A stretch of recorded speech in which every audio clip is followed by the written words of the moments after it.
చుక కుంకుమతో నియతారుణితాతుల నీలతనో కమలాయతలోచన లోకపతే విజయీ భవ వెంకటశైలపతే. శ్రీ వెంకటేశ్వర ఆస్ట్రాలజీని వీక్షిస్తున్న ప్రేక్షకులకు నమస్కారం.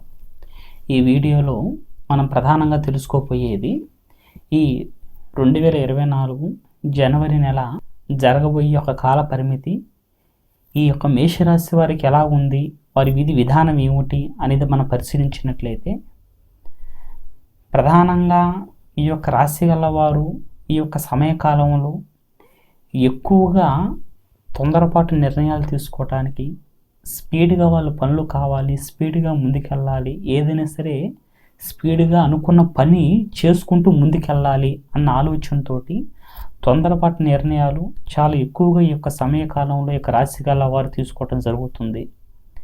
అలాగే కాంట్రాక్టుదారులు కూడా ఈ యొక్క సమయంలో వాళ్ళు వేసే కొన్ని బిల్లు కూడా పాస్ అయ్యే అవకాశాలు ఎక్కువగానే ఉన్నాయి. కానీ వ్యాపార రీత్యా తొందరపాటు నిర్ణయాలు చేతన కాస్త ధన వ్యయం, అనుకోని ఖర్చులు అనుకోని విధంగా రావటం, చేతిలో ఉన్న ధనం అనేది వృధాగా ఖర్చు అవ్వటం కూడా ఈ యొక్క రాశి గల వారికి ఈ యొక్క సమయంలో కనబడుతుంది. కాబట్టి మీరు ఏది చేద్దాం అనుకున్నా సరే 1-2 సార్లు ఆలోచించి ఒక నిర్ణయం అనేది మీ సొంతంగా మీరు కాకుండా కుటుంబరీత్యా నిర్ణయం తీసుకోవటం ఈ యొక్క సమయకాలంలో మీకు చాలా శ్రేయస్కరంగా ఉంటుంది. అదేవిధంగా ఉద్యోగస్తులు నూతనమైన పనులు చేయటానికి, నూతనంగా ఉన్న ఉద్యోగ రీత్యా కాకుండా ఇంకా ముందుకెళ్ళాలి, ఇంకా పెద్ద స్థాయికి చేరుకోవాలి అన్నట్టుగా ఈ యొక్క సమయకాలంలో తలకి మించిన భారాన్ని కూడా తలపైన పెట్టుకోవడం జరుగుతుంది. అయితే ఈ యొక్క సమయకాలంలో మీరు తీసుకునే నిర్ణయాలు మొత్తం కూడా డేరుగానే ఉంటాయి. కానీ ఆ ఒక్క నిర్ణయాల్లో మీకు అనుకున్నంత ఫలితం ఆశించకపోవడం చేతన కాస్త నిరాశ కూడా చివరి వరకు కాస్త పడే అవకాశం ఉంది. కాబట్టి మనం చేసే నిర్ణయాలు ధైర్యంగా చేస్తున్నప్పటికీ ఎందుకు ఇలా అవుతుందా అని చెప్పి నిరాశ పడకండి. ఎందుకంటే మీరు ధైర్యంగా మీరు నిర్ణయాలు చేసుకున్నప్పటికీ, మీరు ధైర్యంగా నిర్ణయాలు తీసుకున్నప్పటికీ చివరాఖరికి అవి మిమ్మల్ని నిలబెడతాయి తప్ప అంతగా అయితే మిమ్మల్ని ఇబ్బంది పెట్టవు. అలాగని చెప్పి ఎందుకు ఇలా అయిపోతుందా అని చెప్పి నిరాశతో ముందుకెళ్ళడం అనేది చేయకండి. ఎందుకంటే ఈ సమయకాలం మొదట మీకు కాస్త ఇబ్బంది కలిగిస్తున్నప్పటికీ మళ్ళీ మీకు చివరాఖరికి వచ్చే ఫలితం అనేది కాస్త స్పష్టంగా మంచి ఫలితాలు వస్తాయి తప్ప అంతగా ఇబ్బంది అయితే అవ్వదు. కానీ ఈ యొక్క సమయకాలంలో వృధా ఖర్చులు అనుకోని విధంగా వచ్చే అవకాశాలు ఈ యొక్క రాశి గల వారికి ఎక్కువగా ఉన్నాయి. కాబట్టి ఖర్చు విషయంలో 1-2 సార్లు ఆలోచించి చేయటం అనేది చాలా వాటికి శ్రేయస్కరం.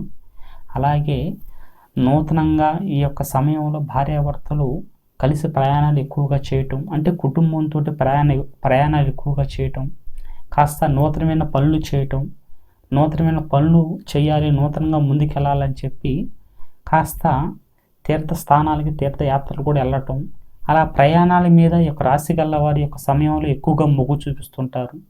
అది చాలా వరకు శ్రేయస్కరమే. దానివల్ల కాస్త మీరు మానసికంగా కూడా ఉన్న సమస్యల నుంచి కాస్త బయటపడి నూతనంగా ముందుకెళ్ళటానికి చాలా వరకు ఆస్కారం అవుతుంది. అలాగే ఈ యొక్క సమయకాలంలో కళారంగం వారికి కూడా చాలా వరకు విశిష్టమైన పనులు, విశిష్టంగా వారు చేసే పనుల్లో నలుగురు నుండి గుర్తింపులు వచ్చే అవకాశం కూడా చాలా వరకు కనబడుతుంది. అదేవిధంగా ఈ యొక్క సమయకాలంలో చేసే ప్రతి పనిలో ఈ యొక్క రాశి గలవారు 1-2 సార్లు ధైర్యంగా చేసినప్పటికీ మధ్యలో ఇది అవ్వదో అని చెప్పి కాస్త నిరాశపడి వాళ్ళంతటా వారు కాస్త మనోధైర్యాన్ని కోల్పోయే సమయం కూడా ఇది కనబడుతుంది. కాబట్టి మనోధైర్యాన్ని కోల్పోకుండా పోరాడండి. ఎలాంటి ఇబ్బందులు లేకుండా పరిపూర్ణంగా ముందుకెళ్తారు. అలాగే ప్రధానంగా ఈ యొక్క మేషరాశి వారు ఈ సమయంలో జాగ్రత్త పడాల్సిన విషయం వచ్చేసరికి, అనారోగ్యరీత్యా ఎప్పుడుండో కాస్త ఆగిపోయిన చిన్న అనారోగ్య సమస్యలు దీర్ఘకాలంగా మిమ్మల్ని ఇబ్బంది పెడుతూ మిమ్మల్ని సమస్యలు పెట్టే చిన్న సమస్యలు మళ్ళీ తిరిగి వచ్చే అవకాశాలు అనేవి ఈ యొక్క రాశి గల వారికి సమయంలో ఎక్కువగా ఉన్నాయి. కాబట్టి ఏదైనా చిన్న సమస్య వచ్చినప్పుడే దాన్ని వెంటనే రెమెడీ చేసుకోవడం, వెంటనే డాక్టర్ని కన్సల్ట్ అవ్వడం అనేది చాలా వాటికి శ్రేయస్కరం. ఇది ఏం కాదులే చిన్న సమస్యగా అని చెప్పి వదిలేసుకోకండి. ఎందుకంటే ఇప్పుడు వచ్చే యొక్క సమస్య ఈ సమయకాలంలో మీకు ఏ చిన్న ఇబ్బంది వచ్చినా సరే అది చాలా వరకు పెరిగి పెద్ద అవకాశం ఉంది. కాబట్టి అది చిన్నగా ఉన్నప్పుడే దాన్ని రెమెడీ చేసుకొని డాక్టర్ని కన్సల్ట్ అయ్యి ఆ సమస్య నుండి బయటపడటం అనేది చాలా వాటికి శ్రేయస్కరం. అలాగే ఈ యొక్క సమయకాలంలో మీరు పార్ట్నర్షిప్ రీత్యా చేసే ప్రతి పని కూడా అంతగా అనుకూలించదు. ఏదైనా సరే డేరుగా మీ అంతటి మీరే కాస్త నిదానంగా ఆలోచించి నలుగురు యొక్క మాటను తీసుకొని ముందుకెళ్ళటం మంచిది తప్ప, పార్ట్నర్షిప్ పరంగా ఏదైనా వ్యాపారం కానీ నూతనమైన పని కానీ చేయాలి అనుకున్నప్పుడు పార్ట్నర్షిప్ పరంగా చేసేది అంతగా అనుకూలించదని చెప్పి కూడా 1-2 సార్లు గుర్తుంచుకోండి. అలాగే ఈ రక రాశి గల వారికి నూతనమైన పరిచయాలు కూడా ఈ యొక్క సమయకాలంలో ఎక్కువగా జరగటం జరుగుతుంది. అంటే ఉన్న బంధుమిత్రుల వర్గం నుండి కాకుండా నూతనంగా బయట నుండి కూడా స్నేహితులు, బయట నుండి కూడా మిత్రులు చాలా వరకు వీళ్ళకి ఎక్కువగా వచ్చే అవకాశాలు కనబడుతున్నాయి. దానివల్ల రేపటి కాడికి మాకు ఉపయోగం ఉంటుందేమో, వాళ్ళ వల్ల మాకు అనుకూలంగా ముందుకు వెళ్తామేమో అని చెప్పి మీరు నమ్మి మోసపోవటమే తప్ప నూతనంగా వచ్చే పరిచయాల వల్ల మీకు పెద్దగా ఉపయోగం అంటూ ఏముండదు.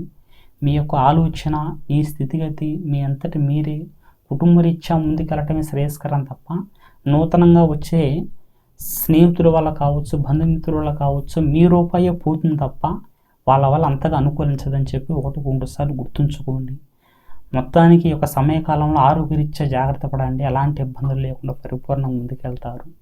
అయితే ఎంతోమంది ఎన్నో రకాలుగా ఎన్ని ప్రయత్నాలు చేస్తున్నా వారి సమస్య ఇది అని చెప్పి వాళ్ళకి తెలిసినా సరే ఎన్ని పూజలు పునస్కారాలు చేస్తున్నా ఏమాత్రం అనుకూలంగా లేకుండా అదేవిధంగా జీవితం సాగటం, అదేవిధంగా ఇబ్బందులు పడటం, కుటుంబంలో సమస్యలు రావటం ఎన్నో జరుగుతూ ఉంటాయి. సమస్య ఇది అని తెలిసినా ఎన్ని పూజలు హోమాలు చేసినా సరే, ఎన్ని పూజలు పునస్కారాలు చేసినా సరే సమస్య నుండి బయటపడకుండా మీరు ఏ సమస్య చేత బాధపడుతున్నా సరే ఖచ్చితంగా మీరు ఏమాత్రం టెన్షన్ పడకుండా కింద స్క్రోల్ అవుతున్న నెంబర్కి ఫోన్ చేయండి. మీ సమస్యకు తగ్గ పరిష్కారం, దానికి తగ్గ సలహాలు, సూచనలు పరిపూర్ణంగా ఇవ్వబడుతుంది.